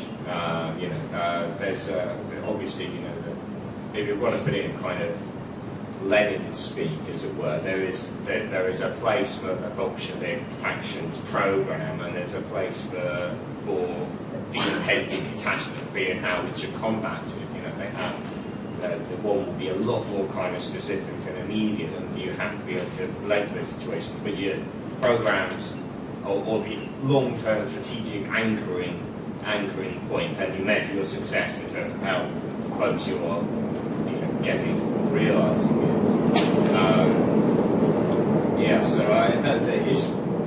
I think it's absolutely correct. That there is that sort of sense that it's the sort of you mentioned sort of libertarian Marxism or anarchism and so forth having a sort of large tilt towards beautiful failures. I think that in a sense, I would have previously identified with libertarian Marxism many years ago, and that's pretty much why I abandoned it, because it seemed to be like a kind of a history or a sort of almost a cult of martyrdom in some respects. But I think that we have all failed in that level, and we all will not get out the other side of it without having a serious sort of strategic plan, which may or may not be in this book. We'll see. Great.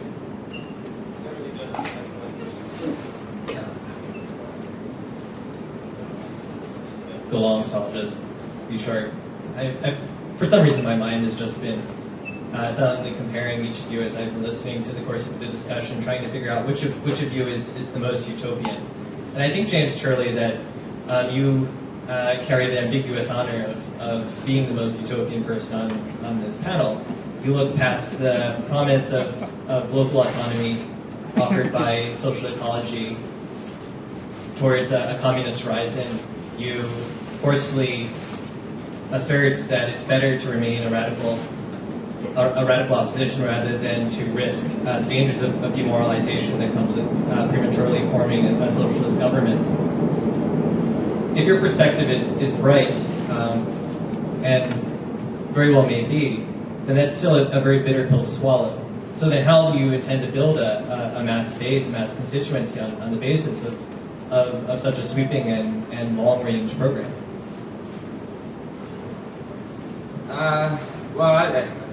That was particularly peculiar because I can't actually see where you are in the room, so it sort of sounds like God.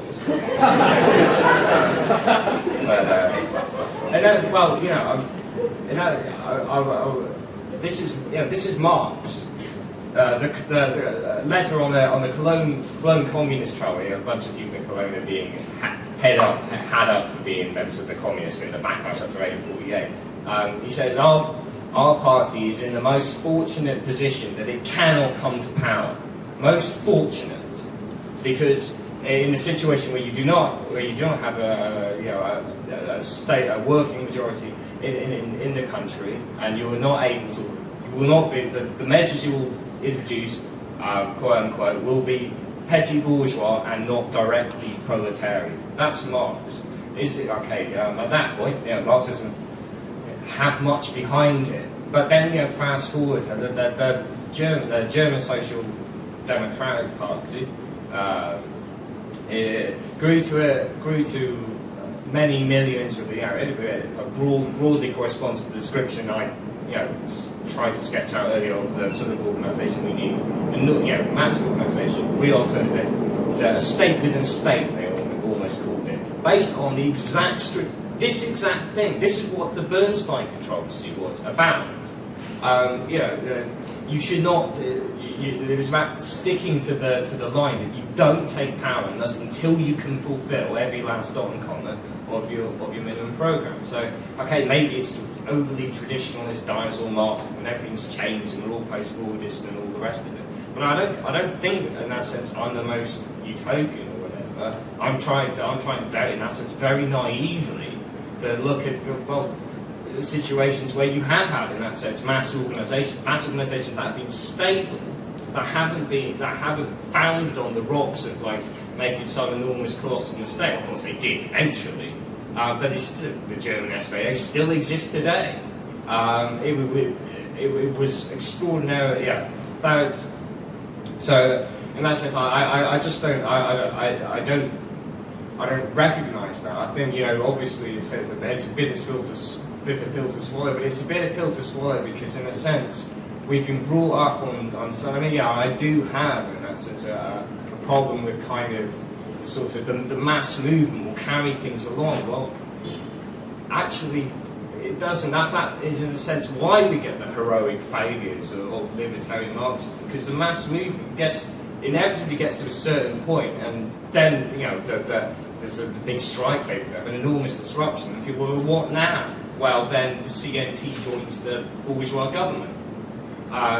There's no substitute, unfortunately. No one has ever found a way to solve this problem that doesn't involve, unfortunately, just being patient. And again, in terms of the exact concrete thing, should SYRIZA, should not SYRIZA in this situation take power, it may not be relevant if Golden Dawn are about to infiltrate the entire police force. And I wasn't saying that was going to be a good thing, that we'd have a military social. I don't think it would be a good thing at all, but it may be the least bad thing, or not. But if that's not the case, then it's a position of extreme weakness, and then extreme weakness is not a good position from which to take power.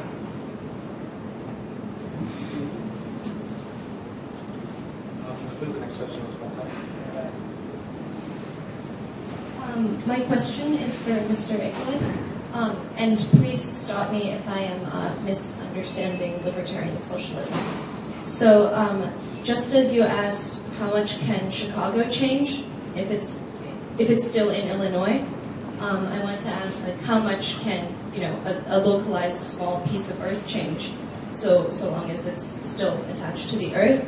And what I mean by that is, I want to ask about why this sort of regional, social, ecological politics or the object of those politics, why that isn't subject to totality. And I mean totality in two senses. The first one is material integration. How can these local autonomous units maintain standards of living? How can it avoid depopulation in the face of material integration? And the second sense by which I mean totality is domination over imagination, and how much can these locally autonomous, how much can this type of social ecological politics overcome that domination over imagination? So, yeah. Okay, I'll answer that briefly. Go ahead.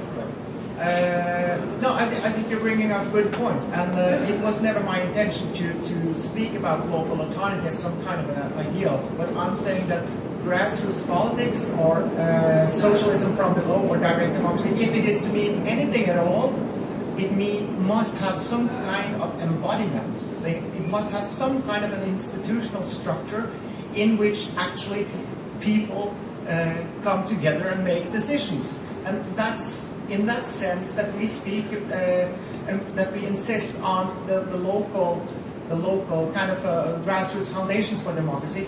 But local autonomy is not a social ideal that we advance.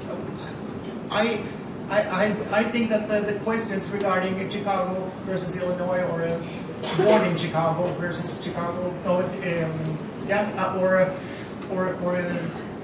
the relationship to the United States, I think that these are questions, these are challenges that faces us at all level of political engagement.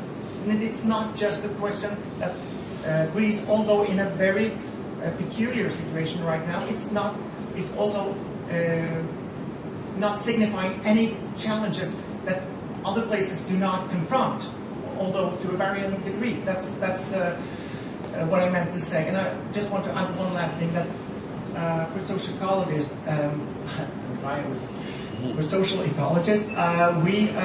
we never pose municipalities or local communities or assemblies as the alternative to the nation state or to capitalism.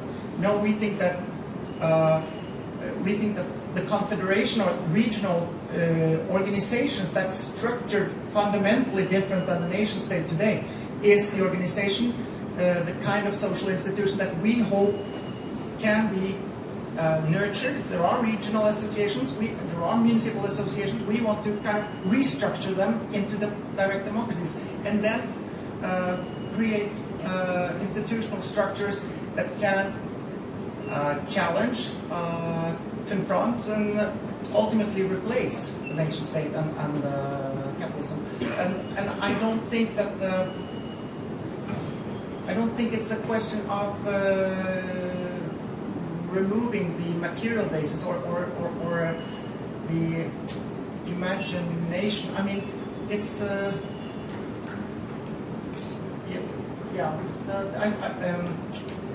I'm not sure I understand the last part of that question. So, but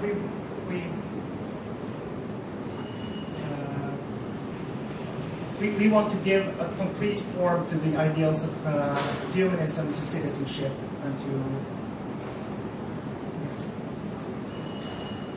Okay, so unfortunately we only have time for one more question, which is Nikos here in front. And I'm sorry to anyone that we couldn't get to right now. I wish we had all weekend to ask these questions, and the good news is that you do. So after our panelists respond to this question, they'll make brief concluding remarks, and then we will go off to the exchequer for pizza and beer. And registration starts at 9 a.m. tomorrow for a full day of events. I have two questions, one for Andreas and one for Eric. For Andreas. Recently, a member of SYRIZA emphasized the need for a second radicalization wave, following the first one of square occupations and general strikes.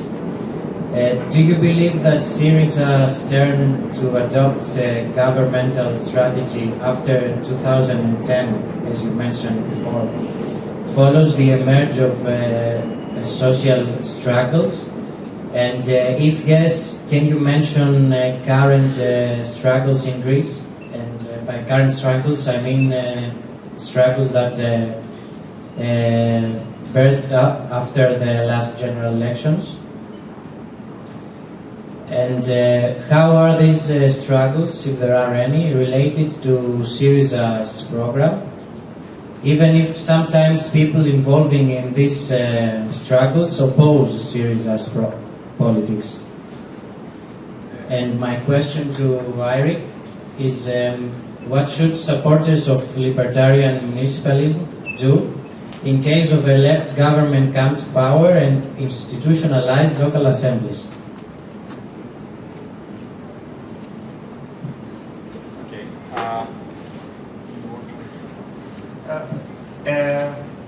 In case political assemblies are institutionalized, I think that we should do the same, exactly the same as we would do today or tomorrow or elsewhere. I think that we should participate together with other people in the community and to make those into real arenas where social conflict can come to the fore. These will be battlegrounds for ideas. These will be the places where the real struggles can come together. We don't believe in popular assemblies having like this intrinsic positive quality or this intrinsic progressive aspects. We believe that those will be the arenas to mount social struggles and class struggle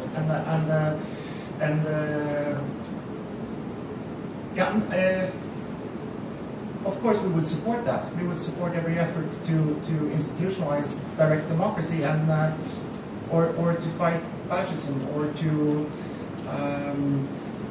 defend social rights. I mean, there's a lot of left-wing questions that we don't have a unique approach to, that we do because we're leftists, and there are other things that where we have something valuable to offer that nobody else does. And we will try to bring that into the debate as well. And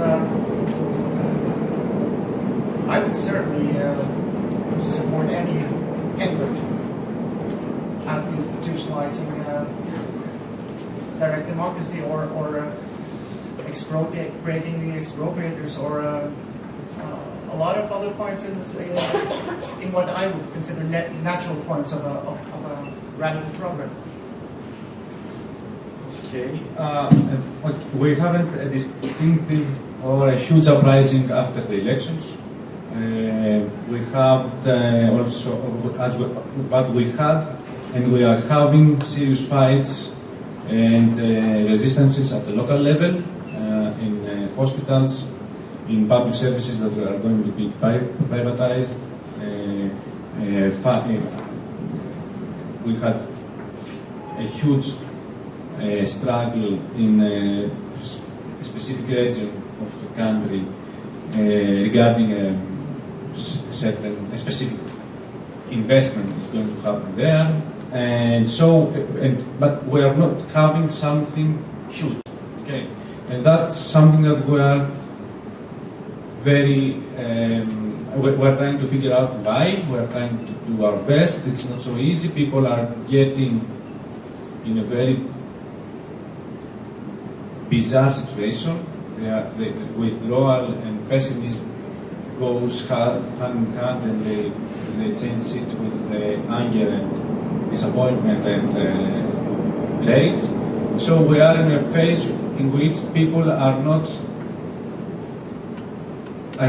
going. They are not going to the streets to yell or to demonstrate. We are in a pretty cold phase right now. We are not. We know very well that we are not going to change the course of the government if this social situation doesn't change. So we are doing our best. I don't know about the radicalization second phase. About that, I'm not sure what exactly that means in specific ways. So I will say a few things more about the current situation in Greece tomorrow morning, trying to explain what SYRIZA is trying to do. So that's about it. James, if you want to start with some concluding remarks. I mean, I'm not sure in that sense there's much more to cover. I mean, I guess just a few things in terms of our approach. I mean, I'm not sure. Yeah, I'm not sure how clearly it sort of came out. I mean, sort of. I feel like I failed to really. I wanted to sort of answer Dario's question in the first place, and I never really got around to it. So, in that sense, yes, we come at this. So we approach in CPG. We approach the question of power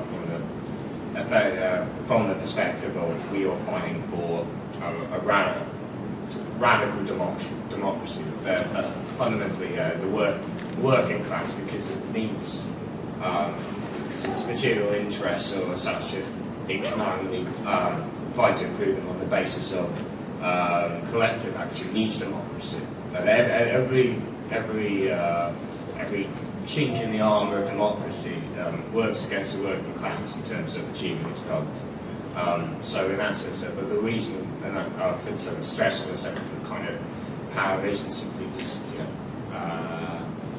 walking into government or whatever, but that it kind of goes right obviously right to the kind of the state bureaucracies and all these things. But these are serious kind of strategic questions. And so we have. I can't really go into it. And, maybe one of the few representatives who doesn't have a special session of my own to read this out. But that is the whole thing. That is in the sense that just the problem in that sense with the kind of SYRIZA. I mean, I feel like Andres a lot of times saying, well, that's the thing. We don't know what this is going to be. We're not sure how we're going to approach this, but we sort of have to do it anyway. And I just think that this is something. It's an exception. It's a real serious sausage of fortune. Oh, we are. It's in the tradition of 1917 and all that, as they say. And October 1917 was an enormous scandal.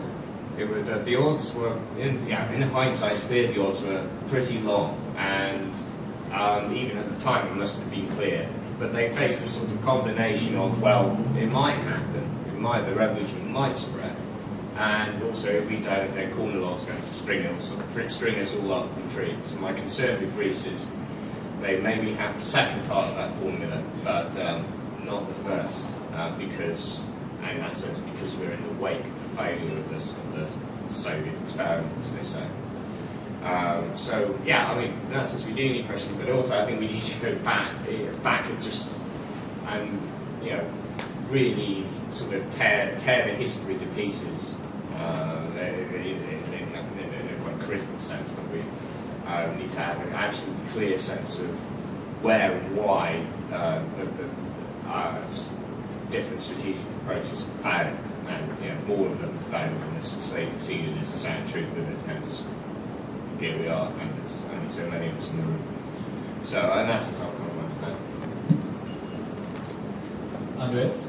Okay, I would like. I just remembered one motto, which is really one motto from our program. I like this one, which combines the concerns for direct democracy or democracy and our communist origin.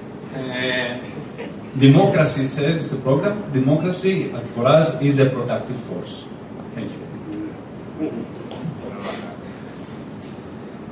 Yeah, thank you. I think it's been an interesting debate